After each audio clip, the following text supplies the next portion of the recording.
Hey, what is up? I hope you're having a good Friday or whatever day it is for you. Today I've got a spicy Atraxa build with the Nazguls as your mid-tempo-y way to keep you in the game, and Myojin as your ultimate win con, so let's see what we can do.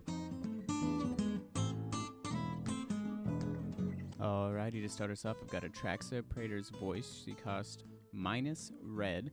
She's a 4/4 legendary creature angel horror with flying, vigilance, death touch, and lifelink, and most importantly, at the beginning of your end step, Proliferate. She's going to be our commander to hide our Nazguls, and she's also going to help us abuse the Myojin ability.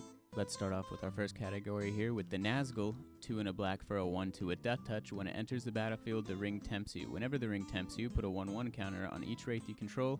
A deck can have up to 9 cards named Nazgûl. These cards are here to get beefy and be big blockers, big threats, and help protect us until we can get our Myojin out. The next category is going to be our win con with the 8 Myojin that we're able to fit in this deck in our colors. Each of these beefy spirits comes in with a counter that grants them indestructibility, and you can remove it for an OP ability. We're going to be proliferating this counter, then removing it to use that ability over and over. These abilities are going to be for Blooming Dawn, remove an indestructible counter from Myojin of Blooming Dawn, create a 1/1 colorless spirit token for each permanent you control. For Cleansing Fire, remove a divinity counter from Myojin of Cleansing Fire, destroy each other creature. For Cryptic Dreams, remove an indestructibility counter from Myojin of Cryptic Dreams, copy target permanent spell you controlled 3 times. For Myojin of Grim Betrayal, remove an indestructibility counter from Myojin of Grim Betrayal. Put onto the battlefield under your control all creature cards and all graveyards that were put there from anywhere this turn. That's going to combo with Myojin of Cleansing Fire. Next we got Myojin of Life's Web. Remove a divinity counter from Myojin of Life's Web. Put any number of creature cards from your hand into play. Wow. Next we've got Myojin of Night's Reach. Remove a divinity counter from Myojin of Night's Reach. Each opponent discards his or her hand. Yep, we're going to do that over and over. No hands for anybody. Next is Myojin of Seeing Winds. Remove a divinity counter from Myojin of Seeing Winds. Draw a card for each permanent you control. You should pretty much win the game after that. Finally, we have Myojin of Towering Might. Remove an indestructibility counter from Myojin of Towering Might. Distribute 8 1/1 counters among any number of target creatures you control. They gain trample until the end of turn. Put that on Atraxa. You're gaining a ton of life every turn. It's insane. Alrighty, for a couple more goofy win cons, I've got some Planeswalkers that are going to draw you some cards and maybe help you win the game. First off, I've got Ajani Sleeper Agent for 1 green, completed green, white, and white. You get a 4 loyalty commander. +1 is reveal the top card of your library. If it's a creature or Planeswalker card, put it into your hand. Otherwise, put it onto the bottom of your library. All of our win cons are creatures. Perfect.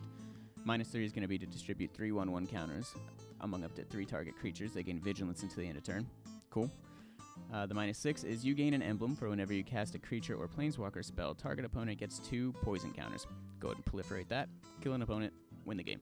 Next is going to be Jace, Unraveler of Secrets for 3 blue. You get a 5 loyalty Planeswalker. +1 is scry 1, then draw a card. -2, return target creature to its owner's hand. -8, you get an emblem with whenever an opponent casts their first spell each turn, counter that spell. Honestly, it's just really mean. You get to proliferate his counters and get to that ultimate pretty quickly, so why not throw it in? Alright, following that, I've got Obnixilis Reignited for 3 black. You get a 5 loyalty Planeswalker, +1, draw a card and you lose 1 life. -3, destroy target creature. -8, target opponent gets an emblem with whenever a player draws a card, you lose 2 life. It's another win con. Honestly, you can throw any Planeswalker you want here. I just chose a couple I liked. Following Obnixilis, I've got Tameo Field Researcher for 1 green, white, blue for a 4 loyalty Planeswalker. For the +1, choose up to 2 target creatures until your next turn. Whenever either of those creatures deals combat damage, you draw a card. The -2 is tap 2 non-land permanents. They don't untap during their controller's next untap step. The -7 is you draw 3 cards and get an emblem with you may cast spells from your hand without paying their mana cost. That's going to be really helpful for the Myojin if you can get that off. Finally, I've got Vraska the Unseen for 3 and Golgari. You get a 5 loyalty Planeswalker. +1 is until your next turn. Whenever a creature deals combat damage to Vraska the Unseen, destroy that creature. The -3 is destroy target non-land permanent. The -7 is create 3 1/1 black assassin creature tokens with whenever this creature deals combat damage to a player, that player loses the game. Now the cool thing about Planeswalkers like this is you can actually +2 them because you're going to be proliferating and activate their ultimate the second turn you have them out. I just think this guy's goofy. It's really funny to threaten with those 1/1 assassins. Let's see what's next. The next interesting category is Flip Sagas. I put in the 4 Praetors that'll fit just because they're kind of neat. You can power through their sagas, flip them back over, have a creature, flip them over again, power through the sagas again. For the first one, I've got Elish Norn. It's going to be 2 white for a 3/5 with Vigilance. Whenever a source an opponent control deals damage to you or a permanent you control, that source's controller loses 2 life unless they pay 1. Little Pillow Fort effect, pretty cool. Elishnorn's flip ability costs 2 and a white, and you have to sacrifice 3 other creatures. The first trigger is going to incubate 2 5 times, then transform all incubator tokens you control. The second one says creatures you control get +1/+1 and double strike to the end of turn. The third one says destroy all other permanents except for artifacts, lands, and Phyrexians. Exile the Argent Etchings, then return it to the battlefield face up. So it's going to turn back into a creature. With Proliferation, you're going to get to do 2 effects each turn, maybe more depending on what you get out. Pretty cool. The next one is Jin Cataxius. For 3 blue, you get a 5/5 with Ward 2. Whenever you cast a non-creature spell with mana value 3 or greater, draw a card. The flip ability on this one's a little harder to get without concentrating on it. For 3 and a blue, you exile it, then return it to the battlefield transformed under its owner's control. Activate only as a sorcery, and only if you have 7 or more cards in hand. That can be difficult, but we have a lot of card draw coming up. So anyways, he flips into the Great Synthesis. The first trigger is to draw cards equal to the number of cards in your hand. You have no maximum hand size for as long as you control the Great Synthesis. That's only going to be 2 turns because you're proliferating it. The next one's going to be return all non-Phyrexian creatures to their owner's hands. Cool, another board wipe. Third one's going to be you may cast any number of spells from your hand without paying their mana costs. Exile it, return it to the battlefield face up. So you can just abuse that over and over as long as you have a lot of cards in your hand. Next is Shieldred. For 3 black, you get a 4/5 with Menace. When Shieldred enters the battlefield, each opponent sacrifices a non-token creature or Planeswalker. Pretty cool removal. For 4 and a black, exile Shieldred, then return it to the battlefield transformed under its owner's control. Activate only as a sorcery, and if your opponent has 8 or more cards in their graveyard. Now this one's pretty easy to hit. Shieldred's going to flip into the True Scriptures, the first trigger being for each opponent destroy up to 1 target creature or Planeswalker that player controls. The second one being each opponent discards 3 cards, then mills 3 cards. The third one being put all creature cards from all graveyards onto the battlefield under your control. Exile the True Scriptures, then return it to the battlefield. So you pretty much win if you get that third one off. You can do it over and over. Finally, we've got, in my opinion, the best one, Vorinclex. For 3 and green, you get a 6/6 trample reach. When he enters the battlefield, search your library for 2 forest cards, reveal them, put them into your hand. Awesome ramp to help you get out your Myojin. For 6 green, exile Vorinclex, then return it to the battlefield transformed under its owner's control. Activate only as a sorcery. Not even a downside, you just have to pay it, and you're going to be ramping for the Myojin, so you can pay it if you have to. The first trigger is going to be mill 10 cards, put up to 2 creature cards from among the milled cards onto the battlefield. Sick, free Myojin. The second one's going to be distribute 7 1/1 counters among any target creatures you control. Awesome, put them on Atraxa, start life gaining. Third one's going to be till the end of turn, creatures you control gain pay 1. This creature fights target creature you don't control, exile, then flip it again. Awesome, removal. I really only added these cards because I thought they were pretty cool. You can kind of abuse them and flip them back and forth. Let's see what we can do to help you proliferate. First one's going to be Atomize. For 2 black-green, you get an instant, destroy target non-land permanent, proliferate. Cool. We all need removal. You're going to need to proliferate. The next one's going to be Deep Glow Skate. For 4 and a blue, it's a 3/3 fish. When Deep Glow Skate enters the battlefield, double the number of each kind of counter on any number of target permanents. You can copy the indestructible counters on the Myojin. You can copy the Saga counters, you can copy the 1/1 counters, you can copy anything. This thing's amazing when you play it late game. The next one I have here is Dreamtide Whale. For 2 and a blue. It has Vanishing 2, and it's a 7/5. Whenever a player casts their second spell each turn, proliferate. This is awesome because now opponents have to decide if they want to proliferate your Myojin more, or if they don't want to cast spells. Following that, I've got Evolution Sage. For 2 and green, you get a 3/2. Landfall. Whenever a land enters the battlefield under your control, proliferate. When you get a couple of these out, plus 1 of your win cons, you're done. You're going to be spamming the Myojin over and over. You're going to have these giant Death Touch Nazgûl. It works out great.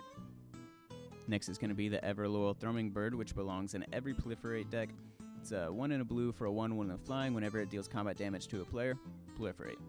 Finally, my favorite card in this category, Staff of Completion. For 3, you get an artifact that can tap and pay 1 life to destroy target permanent you own, or tap and pay 2 life to add 1 mana of any color, or tap and pay 3 life to proliferate, or tap and pay 4 life to draw a card. Pretty fantastic. It does whatever you need at the cost of some life. You're getting it back with Atraxa. Does not matter. You can also pay 5 to untap it if you want to abuse it. Next, I want to touch on some of the unique ramp in this deck. You've got a lot of your normal ones, but some of the cool ones are going to be Astral Cornucopia for XXX. It enters the battlefield with X charge counters on it. Then you can tap it to choose a counter, add 1 mana of that color for each charge counter on it. You can proliferate that counter and add more and more mana as the game goes on. Next is Everflowing Chalice. Same idea. It costs 0 but has multi-kicker 2. Enters with a counter for each 2 you pay. Taps for a colorless for each counter on it. Again, scales you into the late game. Pretty awesome. My favorite one's going to be Replicating Ring. For 3. Taps to add 1 mana of any color. At the beginning of your upkeep, put a night counter on it. If it has 8 counters on it, you remove them and create 8 copies of it. And they all tap for 1 mana of any color. That's just sick. Also have Rishgar Pima Renegade for 2 and a green and a 2/2. When it enters the battlefield, put a 1/1 counter on each of up to 2 target creatures. Then each creature you control with a counter on it taps for a green mana. Cool, that'll help you cast more Myojin.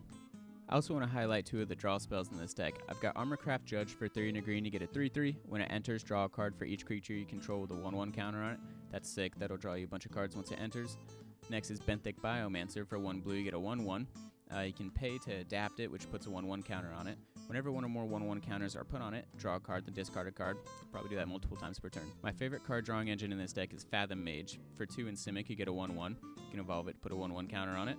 Whenever a 1/1 counter is put on Fathom Mage, draw a card, proliferate that, draw more cards. Next, I've got 3 creatures that can help you get counters on everything as they enter the battlefield. The first one's going to be Forgotten Agent for 3 and a green, you get a 0/3.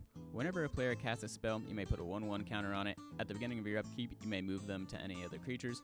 I just put them on Atraxa and gain a ton of life.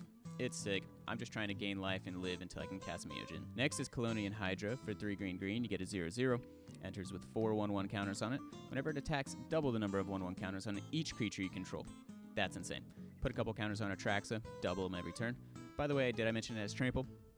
Finally, I've got Warden of the Grove for 2 and a green, you get a 2/2.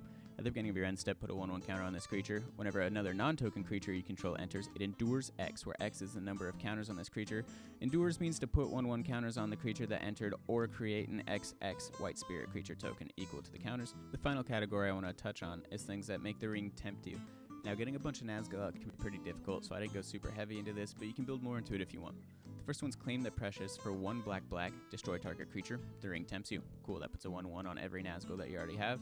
The next is Lord of the Nazgûl for 3 black. You get a 4/3 with flying. Wraiths you control have protection from ring bearers. Whenever you cast an instant or sorcery spell, create a 3/3 wraith token with menace. If you control 9 or more wraiths, the wraiths you control have base power and toughness 9/9 until the end of turn. So if you're really going to push for the Nazgûl, this is a great card to run with them. Finally, I've got Ring Sight for 1 black. The ring tempts you. Search your library for a card that shares a color with a legendary creature you control. Reveal it, put it into your hand, then shuffle. I usually just use that to grab a Nazgûl. If I'm in a pinch, I'll grab a Myojin, but honestly, I love getting out the Nazgûl and just casting whatever Myojin come to my hand naturally. Alright, that's all I've got for this deck. I hope you enjoyed it. I'll see you next Friday with another deck tag. Make sure you pay the one and hit subscribe. Thank you very much, and have a good one.